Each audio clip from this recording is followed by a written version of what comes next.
Hello बच्चों, आज का टॉपिक है magnetic field of a rotating charged ring या फिर डिस्क या फिर रॉड। तो इस तरह का कंसेप्ट जो डिस्क के लिए है, रिंग के लिए है और वो चार्ज्ड है और रोटेट कर रहा है, तो ये भी सर्कुलर करंट कैरिंग लूप के इक्विवेलेंट इसका इफेक्ट मिलता है। जैसे सपोज कर रहे हैं कि दिस इज ए रिंग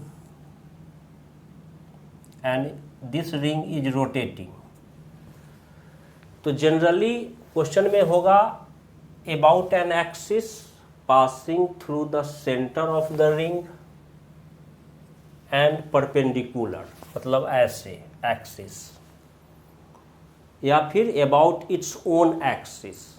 तो ओन एक्सिस का भी यही मतलब है कि जो एक्सिस है वो रिंग के या डिस्क के सेंटर से पास कर रहा है और उसके प्लेन के परपेंडिकुलर है।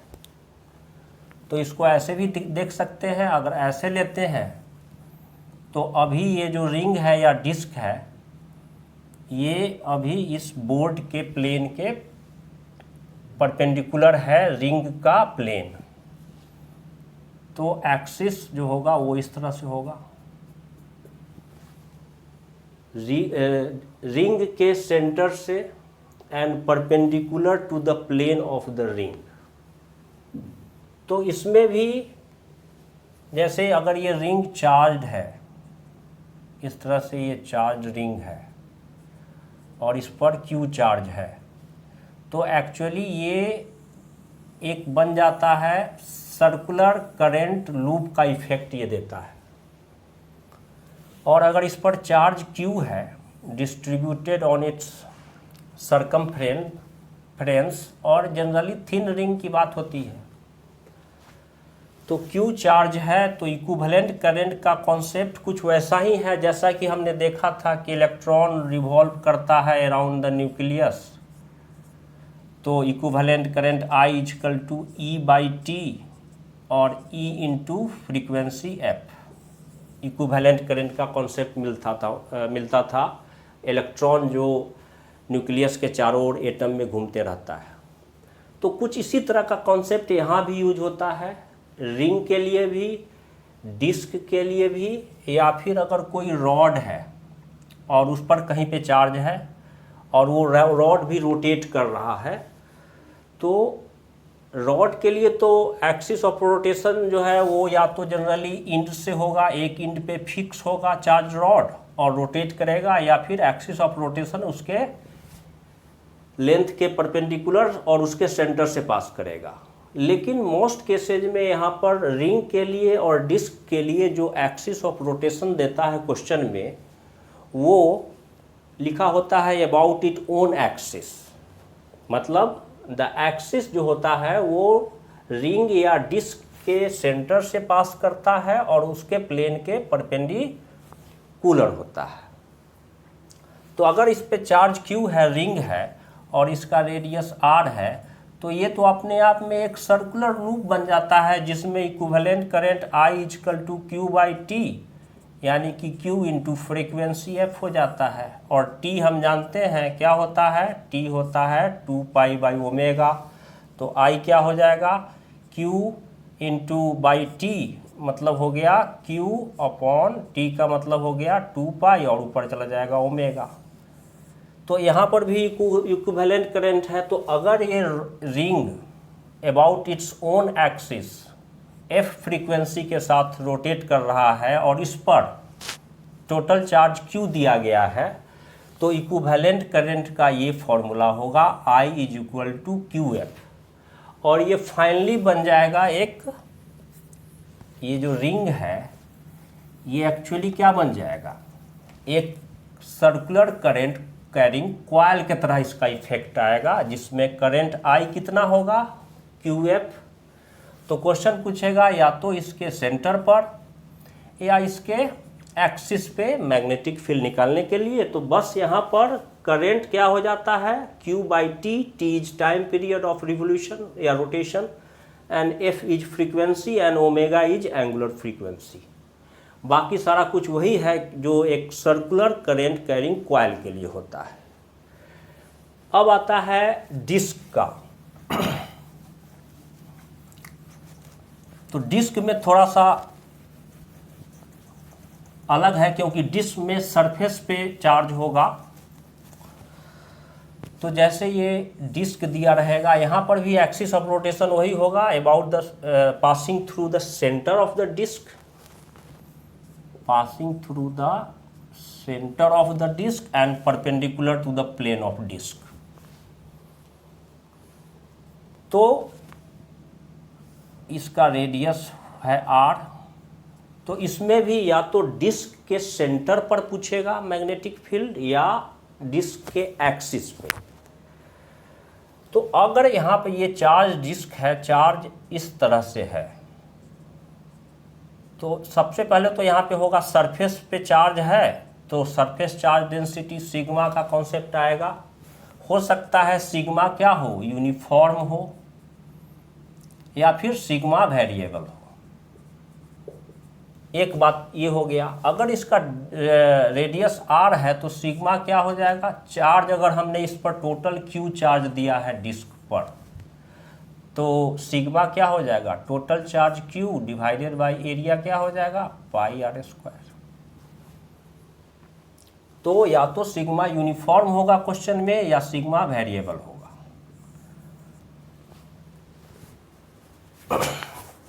अब क्वेश्चन है कि ये इसके कारण magnetic field at the centre या इसके एक्सिस पे कैसे निकलेगा। तो यहाँ पर भी हम इसका एक स्ट्रिप लेंगे।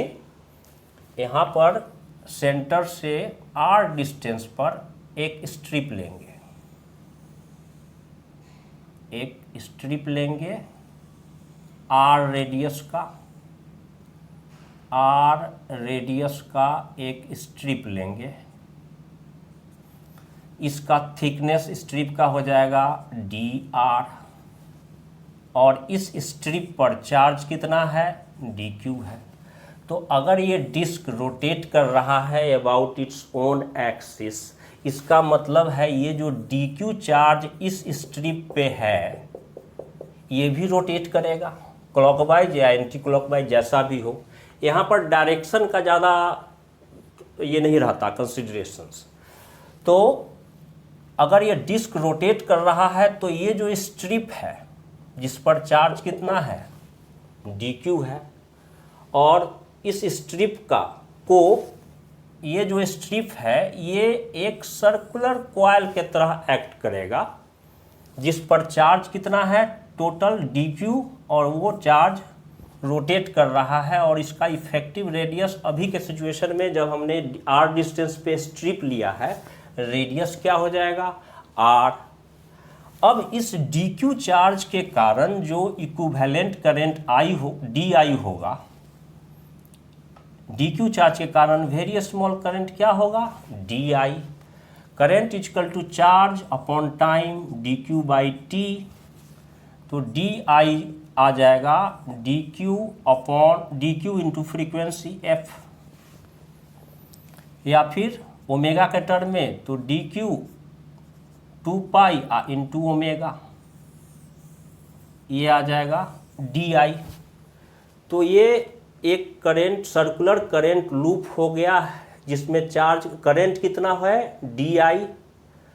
और यहाँ पर सिग्मा के टर्म में हम देखेंगे तो सिग्मा इजकल टू अगर वेरिएबल है तो यहाँ पे लेंगे sigma is equal to dq/d,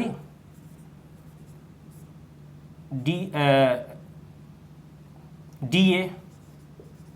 sigma is equal to क्या हो जाएगा, dq/dA।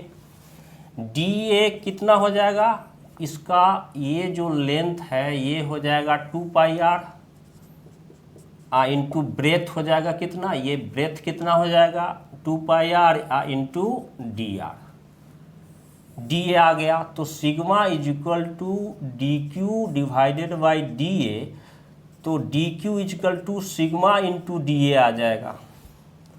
और अगर सिग्मा यूनिफॉर्म है तो ऑप्शंस क्वेश्चन में जो होगा उसका आंसर सिग्मा के टर्म में आएगा। अगर सिग्मा जो है वो इस तरह से दे रखा होगा, sigma is equal to something constant alpha into R का स्क्वायर, इसका मतलब है कि जैसे जैसे आप डिस्क के सेंटर से उसके सरकमफ्रेंस के तरफ जा रहे हैं, चार्ज डेंसिटी जो है, सरफेस चार्ज डेंसिटी वो बढ़ रहा है।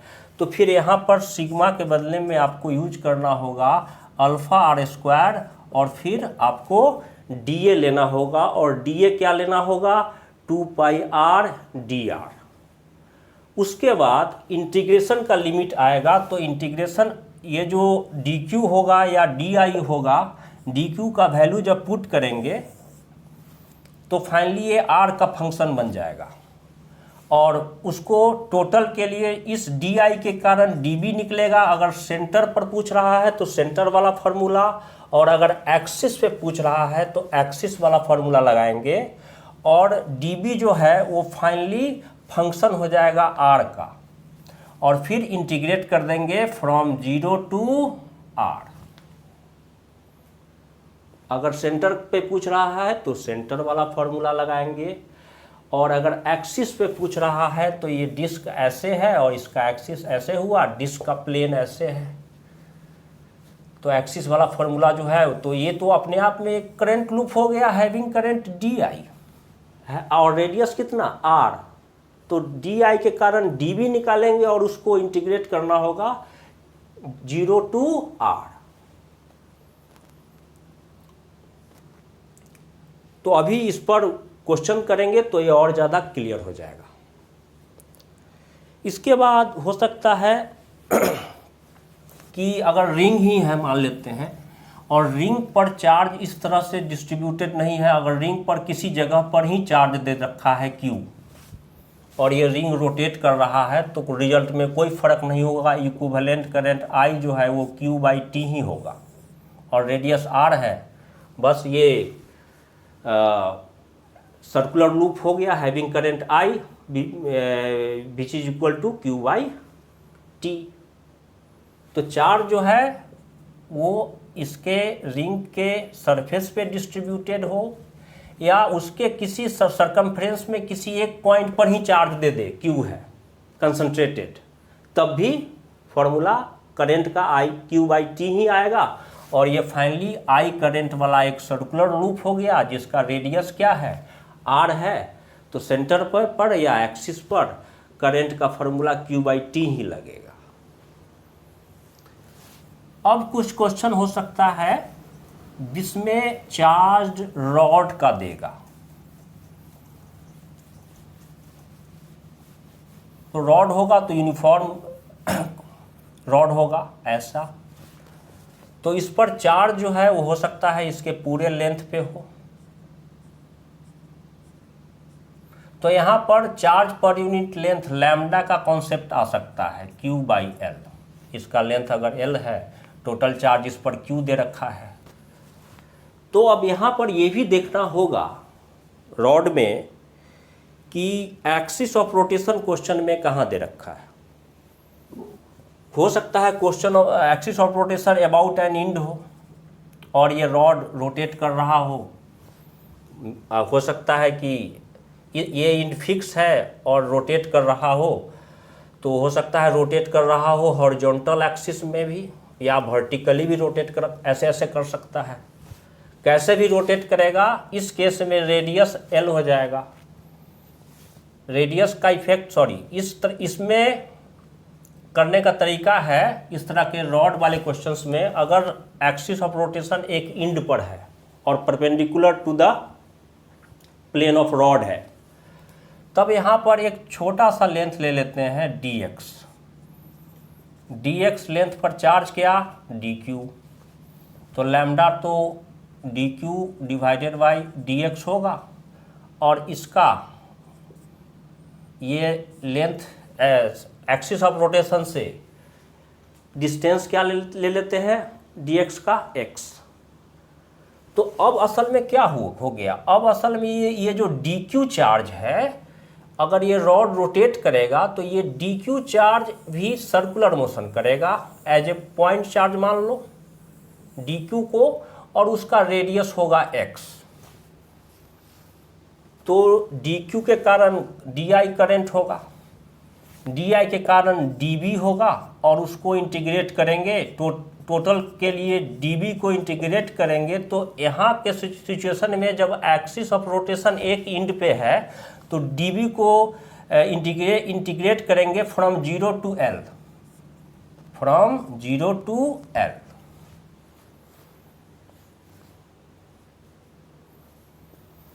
और अगर रॉड है और ये रॉड ऐसे है, इस पर चार्ज Q इसके लेंथ पर है ऐसे डिस्ट्रीब्यूटेड, और इसके एक्सिस ऑफ रोटेशन बीच में है, मिडिल है perpendicular to the length of the rod. तब यहाँ पर भी वैसे ही एक dx लेंथ लेना है, इसका डिस्टेंस x लेना है।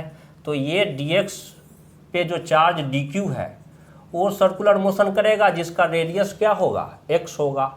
लेकिन यहाँ पर इंटीग्रेशन करेंगे तो ये अगर इसका लेंथ l है तो यहाँ से यहाँ तक का लेंथ हो जाएगा l/2, और इधर भी लेंथ हो जाएगा l/2। तो अगर इसको प्लस लेंगे तो इसको लेना होगा -l/2। तो इस केस में सेम बात है, dq ही रहेगा, di ही रहेगा, और अगर फ्रीक्वेंसी ओमेगा दे रखा है, एंगुलर फ्रीक्वेंसी या f दे रखा है, तो ऑलरेडी बताया हूँ I = di क्या हो जाता है, dq इंटू f फ्रीक्वेंसी, या dq upon time period t।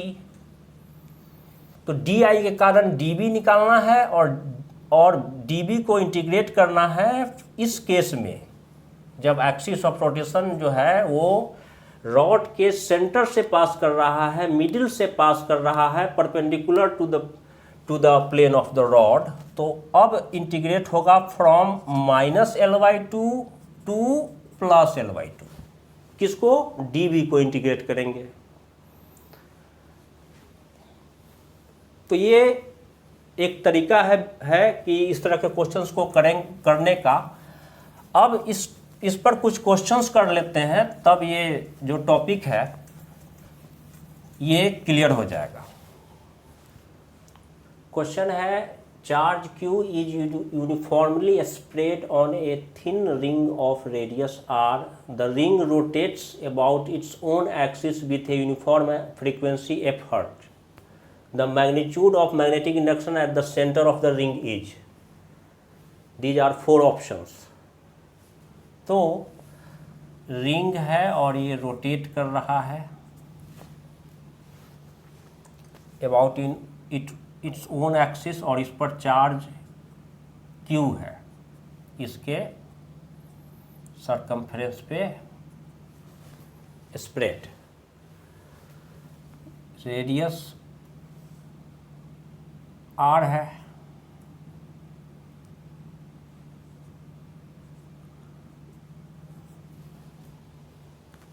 तो अभी बताया एक्सिस, तो इसका है ओन एक्सिस, सेंटर से पास कर रहा है और रिंग के प्लेन के परपेंडिकुलर है। तो यहाँ पर सेंटर पे निकालना है मैग्नेटिक फील्ड। तो ये तो अपने आप में एक इक्विवेलेंट करंट I वाला क्लोज लूप यानी कि सर्कुलर लूप बन जाएगा जिसके कि सेंटर पे मैग्नेटिक फील्ड चाहिए।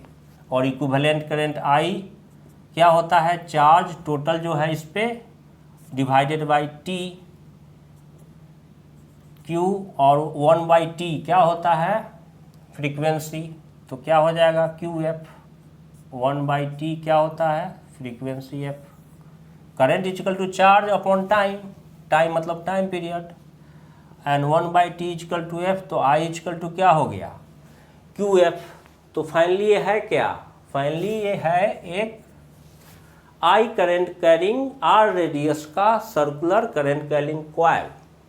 सेंटर पे करंट कैरिंग कॉइल के सेंटर पे मैग्नेटिक फील्ड का फॉर्मूला होता है B = μ0I/2R। तो यहाँ पे B कितना हो जाएगा, μ0I क्या है, QF, upon 2 into radius r है यहाँ, ये हो गया ऑप्शन।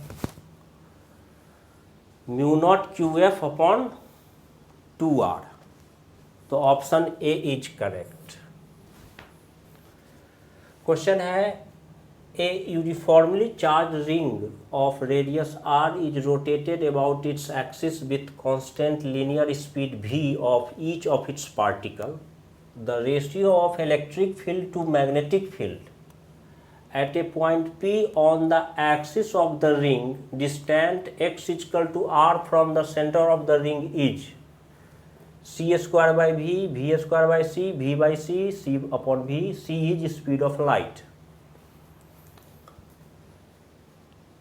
अब यहाँ पे है यूनिफॉर्मली चार्ज रिंग, तो ठीक है, ये रिंग हो गया और ये हो गया इसका एक्सिस।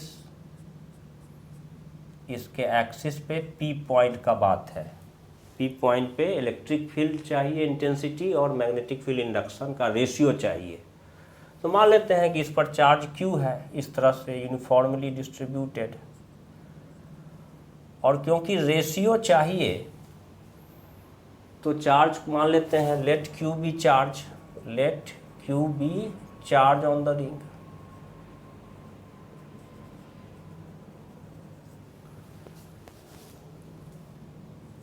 इलेक्ट्रिक फील्ड और मैग्नेटिक फील्ड चाहिए एट P, और P का जो डिस्टेंस है वो R के इक्वल है, यानी कि ये जो डिस्टेंस है X, ये भी इसके रेडियस R के ही इक्वल है, और इसका रेडियस R है, ये R है।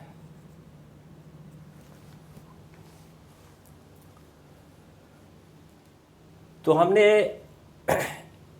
इलेक्ट्रोस्टैटिक्स में पढ़ा है electric field intensity due to a charge ring on its axis का फॉर्मूला, ई का फॉर्मूला पढ़ा है 1/4 pi epsilon nought Q X upon radius का square A square plus X square to the power 3/2। Direction में जाने का तो ज़रूरत है नहीं।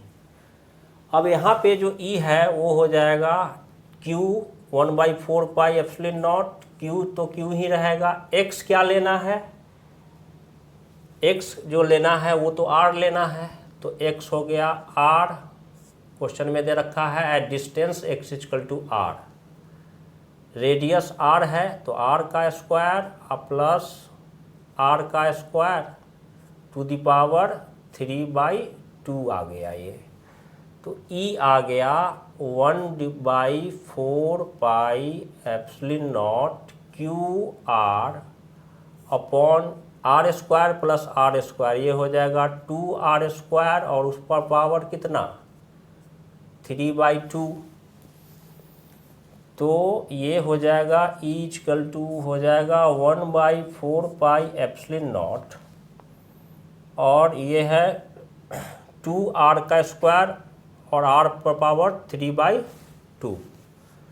तो अब इसको Q है और ये R है, ये हो जाएगा 2 टू द पावर 3/2, और फिर ये R स्क्वायर पर पावर 3/2 करेंगे तो बच जाएगा RQ।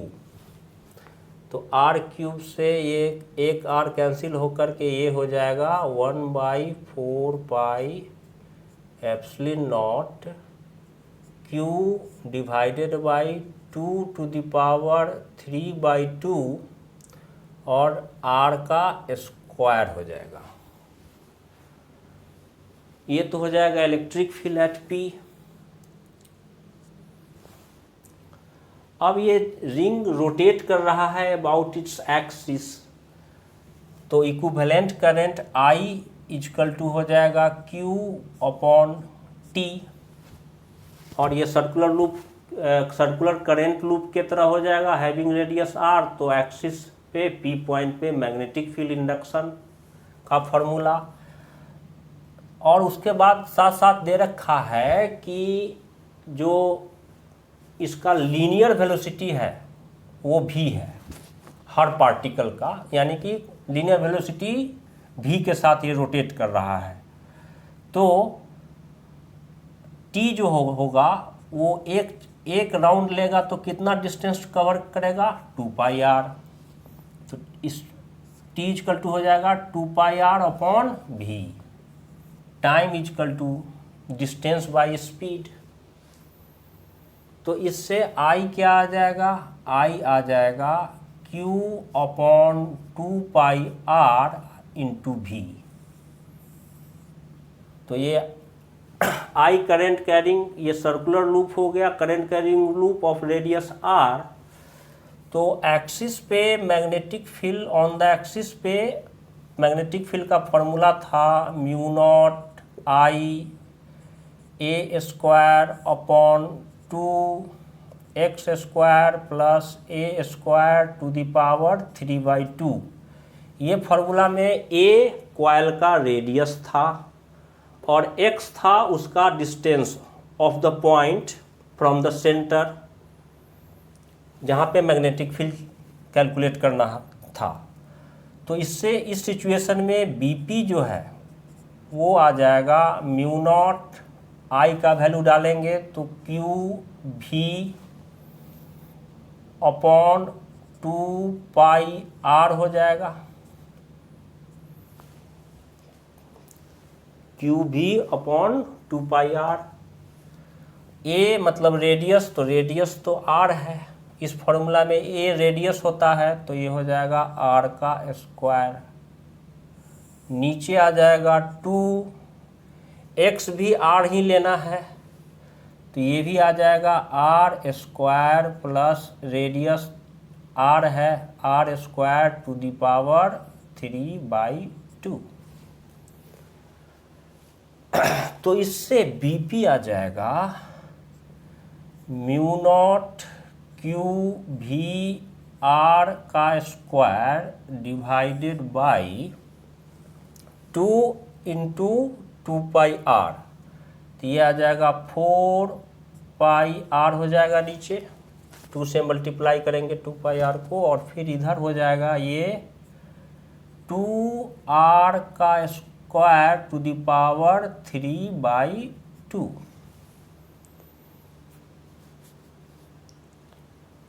तो फिर इससे आ जाएगा BP इज इक्वल टू एक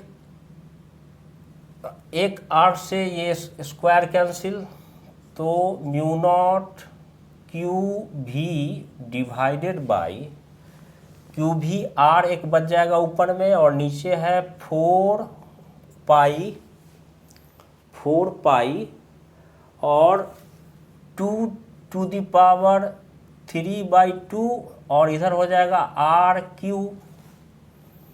अब ये एक R जो है ये RQ कैंसिल हो करके BP का वैल्यू क्या आ जाएगा, म्यू नॉट क्यू भी divided by 4 pi into 2 to the power 3/2 upon एक RQ में से ऊपर से एक R कैंसिल हो गया था तो बचा क्या, R का स्क्वायर। तो हमें चाहिए ratio of electric field at P to that magnetic field at P, यानी कि हमें चाहिए EP डिवाइडेड बाई BP। तो EP का वैल्यू है 1/4 पाई एप्सिलॉन नॉट, तो 1/4 pi epsilon naught Q divided by 2 to the power 3/2 into R का square divided by BP। तो ये हो जाएगा म्यू नॉट इंटू क्यू भी divided by 4 pi 2 to the power 3/2 into R का square. तो यहाँ देख रहे हैं कि Q से Q कैंसिल हो जाएगा, 2 टू द पावर 3/2 नीचे आ जाएगा, और ये जो 2 टू द पावर 3/2 है ऊपर चला जाएगा, तो 2 टू द पावर 3/2 भी कैंसिल हो जाएगा। ये वाला R स्क्वायर नीचे आ जाएगा और ये वाला R स्क्वायर ऊपर चला जाएगा, तो R स्क्वायर भी कैंसिल हो जाएगा।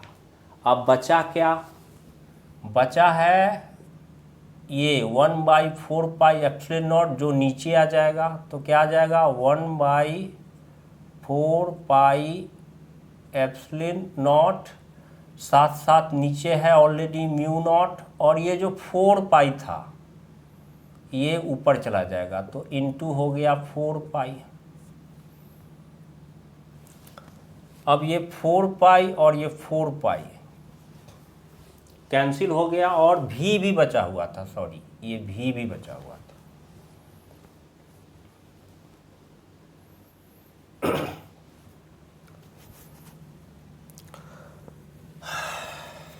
तो अब ये कितना आ जाएगा, हमारे पास बचा क्या, EP divided by BP, finally क्या बचा 1/ε0 mu naught into V।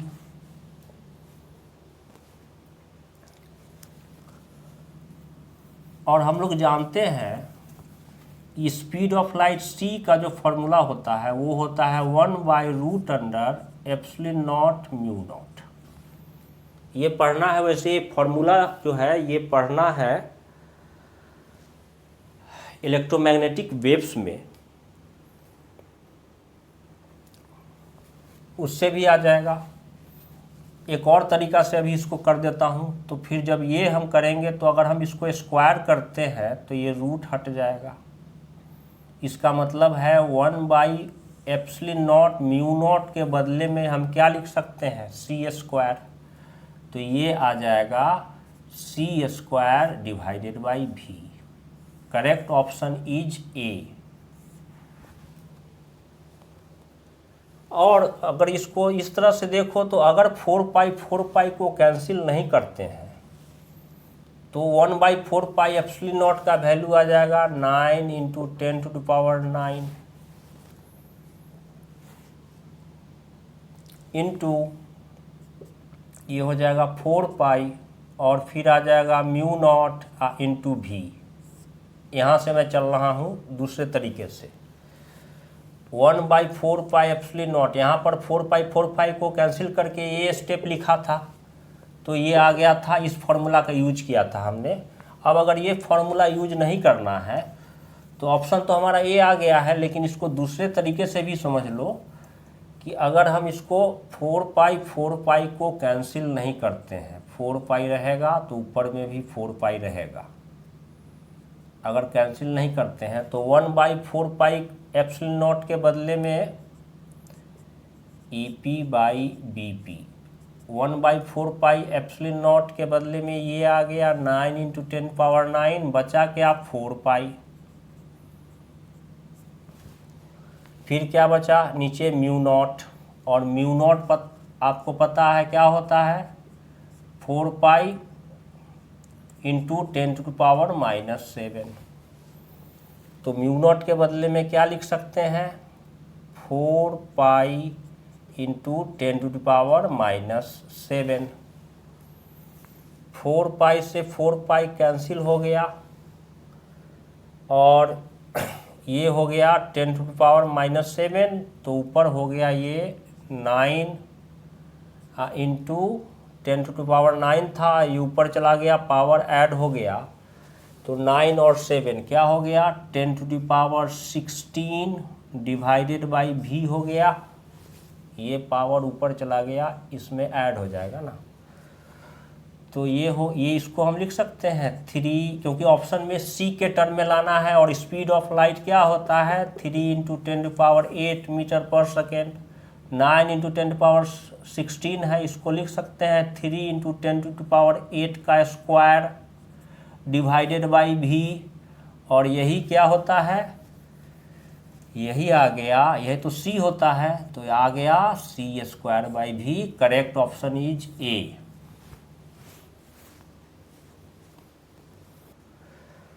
Question है a disc of radius r rotates with constant angular velocity omega about its own axis. Surface charge density of this disc varies as sigma is equal to alpha r square, where r is the distance from the center of disk. The magnetic field intensity magnetic field at the centre of disc is, ये 4 options है। तो अभी अभी video के शुरू में बताया हूँ कि जब डिस्क हो, जैसे ये अगर ये डिस्क है और ये रोटेट कर रहा है ओमेगा के साथ, सपोज ये रोटेट कर रहा है, मान लेते हैं ऐसे रोटेट कर रहा है ओमेगा के साथ, तो इसमें सेंटर से r डिस्टेंस पर एक स्ट्रिप लेने का तरीका है ऐसे, एक dr थिकनेस का एक स्ट्रिप लेंगे ऐसे। ये कितना लेना है, ये लेना है dr, ये क्या होगा r, रेडियस डिस्क का क्या है कैपिटल R। तो अब इस dr थिकनेस का ये जो स्ट्रिप है, ये एक तरह से रिंग बन जाएगा या सर्कुलर करंट लूप हो जाएगा, जिसका रेडियस होगा स्मॉल r, सॉरी ये स्मॉल r है। तो हमने एक स्ट्रिप लिया है डिस्क पे, सेंटर से r डिस्टेंस पे, जिसका कि ये थिकनेस है dr। तो सरफेस चार्ज डेंसिटी सिग्मा क्या होगा, अगर डिस्क पर टोटल चार्ज q है तो total charge q divided by area क्या हो जाएगा डिस्क का, pi r square. Surface charge density equal to charge per unit area. तो अगर डिस्क पर टोटल चार्ज, ये चार्ज है इस पर ऐसे ऐसे है, लेकिन चार्ज जो है यहाँ पर चार्ज का डेंसिटी यूनिफॉर्म नहीं है। सेंटर से जैसे जैसे सरकमफ्रेंस की तरफ जा रहे हैं सरफेस चार्ज डेंसिटी बढ़ रहा है according to alpha r square, ठीक है। तो सिग्मा होता है q by pi r square. अब ये जो स्ट्रिप है इस पर अगर चार्ज dq है तो सिग्मा इक्वल टू होना चाहिए dq अपॉन इसका एरिया क्या होगा dA। इस स्ट्रिप का एरिया क्या होगा, एरिया जो स्ट्रिप का है, area of strip is equal to हमने क्या ले रहे हैं dA। तो sigma equal to total charge लेंगे तो टोटल एरिया, और अगर ये वाला एरिया ले रहे हैं dA तो dA पे चार्ज क्या मान रहे हैं dq है, dr स्ट्रिप पर चार्ज क्या मान रहे हैं dq है। तो area of strip is dA, और इस स्ट्रिप पर चार्ज कितना है, charge on strip is equal to dq। तो dq कितना आ जाएगा, dq आ जाएगा सिग्मा dA। अब ये जो स्ट्रिप का एरिया है, ये जो एरिया होगा ये dA, ये सरकमफ्रेंस इसका क्या हो जाएगा, ये r है, ये रेडियस इसका, तो ये हो जाएगा 2 पाई r, ये लेंथ हो जाएगा 2 पाई r, और ब्रेथ हो जाएगा dr। ऐसा है, समथिंग ऐसा है, और इसका ये dr है। तो ये जो एरिया है ये स्ट्रिप का, अगर इसका रेडियस r है तो ये लेंथ हो गया 2 पाई r और ब्रेथ हो जाएगा dr। तो dA हो जाएगा 2 पाई r dr, dq। और सिग्मा यहाँ यूनिफॉर्म नहीं है, सिग्मा वेरी कर रहा है, तो सिग्मा है अल्फा r स्क्वायर, तो सिग्मा के बदले में लिखेंगे अल्फा r स्क्वायर, dA के बदले में लिखेंगे 2 पाई r इंटू dr, तो 2 पाई r dr आ गया ये। और ये जो स्ट्रिप है ये एक्ट करेगा as a current carrying coil having equivalent current DI having radius small r, बताया हूँ अभी। तो इक्विवेलेंट करंट DI जो होगा वो होगा dq बाई t, लेकिन यहाँ पर क्वेश्चन में दे रखा है एंगुलर फ्रीक्वेंसी ओमेगा, तो पहले तो लिखते हैं current equal to charge upon time, dq by t हो गया। और हम जानते हैं कि t क्या होता है, t होता है 2 pi by omega, t is time period of rotation. तो एक रोटेशन में 2 पाई एंगल और एंगुलर वेलोसिटी ओमेगा, तो इससे आ जाएगा dq, और t के बदले में लिखेंगे नीचे 2 पाई, और फिर इधर आ जाएगा ओमेगा। अब ये डी क्यू का वैल्यू डालते हैं तो डी आई कितना आ जाएगा, डी आई आ जाएगा, डी क्यू का वैल्यू डालेंगे तो alpha into 2 pi R into 2 pi R Q, ये हो जाएगा डी आर, और ये आ जाएगा नीचे आ जाएगा इंटू ओमेगा, और नीचे आ जाएगा 2 पाई, तो 2 पाई से 2 पाई तो कैंसिल हो जाएगा। तो डी आई फाइनली आ जाएगा, डी आई कितना आ गया, डी आई आ गया omega alpha omega R Q D R. अब हमारे पास है एक circular segment carrying current D I having radius R. तो इस स्ट्रिप या फिर जो जिसको कि इस तरह से दिखा रहे हैं डी आई करेंट कैरी कर रहा है ये स्ट्रिप, उसके कारण सेंटर पर मैग्नेटिक फील्ड निकालेंगे। तो डी आई के कारण स्मॉल मैग्नेटिक फील्ड होगा D B. Circular coil having radius R carrying current D I, circular coil के सेंटर पे मैग्नेटिक फील्ड होता है mu naught I upon 2r, R is radius. यहाँ पे डी बी क्या हो जाएगा, म्यू नॉट आई के बदले में क्या हो जाएगा D I upon 2 into radius तो आर ही है आर। इस स्ट्रिप को अभी हम कंसीडर कर रहे हैं, सिर्फ अभी हम लोग इस स्ट्रिप को जो कि एक equivalent D I carrying current circular loop बन गया है। तो डी बी इतना हो गया। अब डी आई का वैल्यू डालेंगे तो म्यू नॉट डी आई कितना आया था, alpha omega R Q D R upon 2r, एक आर कैंसिल हो जाएगा। तो डी बी कितना आ गया, डी बी आ गया mu not alpha omega R square D R. तो ये तो सिर्फ इस स्ट्रिप के कारण था जिसमें कि डी आई करंट था, हमें तो टोटल डिस्क के कारण सेंटर पे मैग्नेटिक फील्ड चाहिए। ये तो सेंटर पर मैग्नेटिक फील्ड था only due to this strip. तो इस डी बी को इंटीग्रेट कर देंगे फ्रॉम 0 टू, यहाँ के लिए 0 और यहाँ के लिए स्मॉल आर, क्या बन जाएगा कैपिटल आर। तो टोटल डी बी की जब बात करेंगे तो टोटल डी बी बी हो जाएगा, इंटीग्रेशन ऑफ डी बी करेंगे तो बी हो जाएगा, और बी हो जाएगा इंटीग्रेशन फ्रॉम 0 टू आर। तो ये हो जाएगा, जो डी बी में जो कांस्टेंट है उसको इंटीग्रेशन से बाहर ले लेते हैं तो म्यू नॉट कांस्टेंट, अल्फ़ा भी यहाँ कांस्टेंट है, ओमेगा भी कांस्टेंट है। इंटीग्रेशन में क्या बच गया R square D R from 0 to R. तो ये हो जाएगा mu not alpha omega R cube by 3 from 0 to are.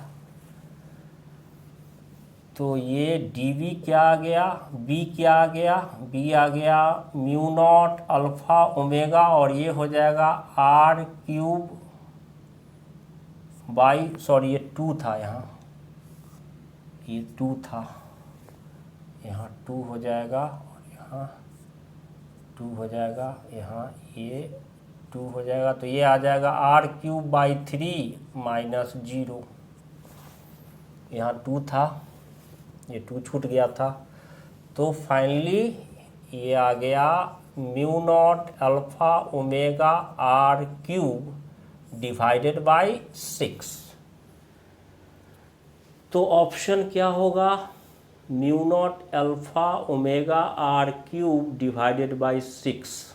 Option is correct, option is B.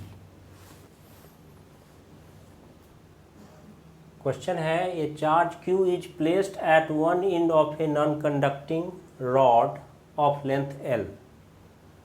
The rod is rotated in a vertical plane about a horizontal axis passing through the other end of the rod with angular frequency omega radian per second. The magnetic field at a point on the axis of rotation at a distance d from the center of the path is. These are 4 options.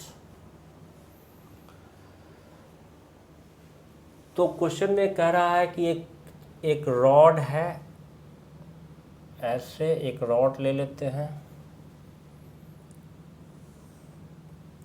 और इसके एक and पर charge है कितना, Q। जैसे ये rod है और इसके एक एंड पे चार्ज Q है, एक ही जगह पे एंड पे चार्ज Q है, इसका लेंथ L है और ये rod, this rod is rotated in a vertical plane. तो जैसे ये एंड फिक्स है about a horizontal axis passing through the other end, यानी कि ये एंड फिक्स है, ये वाला एंड फिक्स है और ये ऐसे ऐसे रोटेट हो रहा है, ये एंड फिक्स है और ये ऐसे ऐसे रोटेट हो रहा है। तो रोटेशन का प्लेन जो है वो वर्टिकल हो गया और यानी कि ये जो पॉइंट है, ये पॉइंट तो सर्कुलर मोशन करेगा, ये पॉइंट कैसा मोशन करेगा, सर्कुलर मोशन करेगा, जिसका और जो सर्कल होगा उसका प्लेन वर्टिकल होगा, ऐसे ऐसे। अगर हम सिर्फ इसके बारे में सोचते हैं और सेंटर उसका यहाँ पे होगा तो इसको हम लोग ऐसे दिखाएंगे।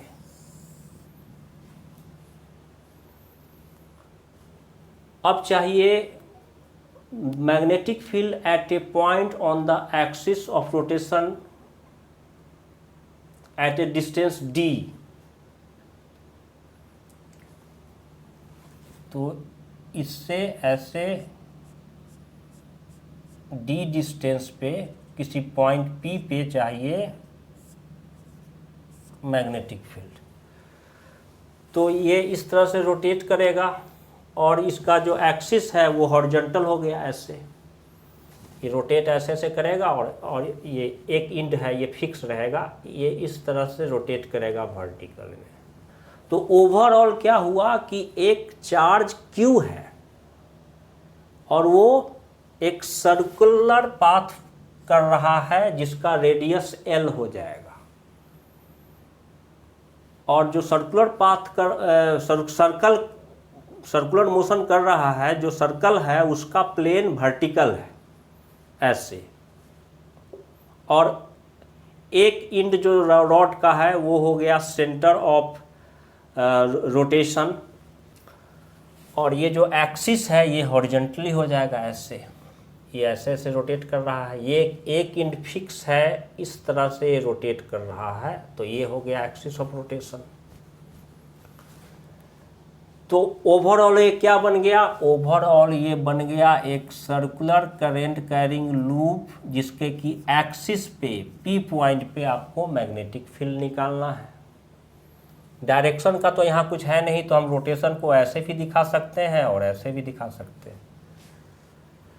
तो Q चार्ज रिवॉल्व कर रहा है अबाउट O, तो इक्विवेलेंट करंट I क्या हो जाएगा, Q बाई टाइम पीरियड तो लेना नहीं है, ओमेगा दे रखा है तो पहले तो T लिखेंगे और T क्या होता है 2 पाई बाई ओमेगा, तो ओमेगा ऊपर चला गया तो I क्या आ गया, I आ गया Q ओमेगा अपॉन 2 पाई। ओमेगा दे रखा था, एंगुलर फ्रीक्वेंसी दे रखा है, ये हो गया इक्विवेलेंट करंट I, इसका रेडियस L हो जाएगा रेडियस। ये डिस्टेंस जो एक्सिस पे डिस्टेंस लेना है वो D लेना है। एक्सिस पे मैग्नेटिक फील्ड का फॉर्मूला होता है mu naught I radius A का square upon 2x square plus A square to the power 3/2। A radius होता है और x होता है distance from the center to the point on the axis where we have to calculate the magnetic field। अब ये चीज़ यहाँ के context में क्या हो जाएगा, B इक्वल टू हो जाएगा म्यू नॉट आई के बदले में लिखेंगे क्यू ओमेगा बाई 2 पाई, आई के बदले में लिखेंगे Q omega divided by 2 pi. Radius यहाँ पर इफेक्टिवली ये रॉड का जो लेंथ है वही रेडियस हो जाएगा, तो यहाँ हो जाएगा एल स्क्वायर, ए स्क्वायर के बदले में नीचे आ जाएगा 2x, x के बदले में यहाँ d है, d का स्क्वायर प्लस रेडियस के बदले में l है, l का square to the power 3/2। b equal to आ गया mu not Q omega L square upon 2 pi, नीचे आ जाएगा और ऑलरेडी 2 है तो ये हो जाएगा 4 pi D square plus L square to the power 3/2। तो ऑप्शन ये नहीं होगा, 4 पाई ये वाला होगा, इसमें ओमेगा का स्क्वायर है, ये हो जाएगा L square Q omega. Correct option is B. तो रॉड में जैसा कि वीडियो के शुरू में बताया हूँ, रॉड में, रिंग में और डिस्क में एक्सिस ऑफ रोटेशन जो इस तरह के क्वेश्चंस पूछते हैं जनरली वो रहेगा अबाउट द ओन एक्सिस, मतलब the axis will be passing through the centre of the disc और ring and perpendicular to the plane. लेकिन रॉड में क्वेश्चन अलग अलग सिचुएशन में एक्सिस ऑफ रोटेशन को देखना है कि वो एक इंड से पास कर रहा है या रॉड के बीच से पास कर रहा है, तो उस तरह से इफेक्टिवली रेडियस चेंज होगा। और चार्ज का भी देख लेना है, यहाँ पर तो एक चार्ज क्यू था, चार्ज हो सकता है रॉड के लेंथ पे हो, तो वो मैंने वीडियो के शुरू में बता दिया है किस तरह से एक छोटा सा डी क्यू लेकर के डी क्यू सर्कुलर मोशन करेगा और depending on the situation, depending on की एक्सिस ऑफ रोटेशन क्या है, हम उसको इंटीग्रेट करते हैं तो हमें टोटल मिलता है। तो आज के वीडियो में इतना ही। अब नेक्स्ट टॉपिक है हम लोगों को करना है एम्पियर्स सर्किचुअल लॉ। तो हम लोग देखेंगे कि एम्पियर सर्किचुअल लॉ को पढ़ना क्यों है, वो है क्या, और कैसे एम्पियर सर्किचुअल लॉ को यूज करना है। तो फिर मिलते हैं नेक्स्ट वीडियो में।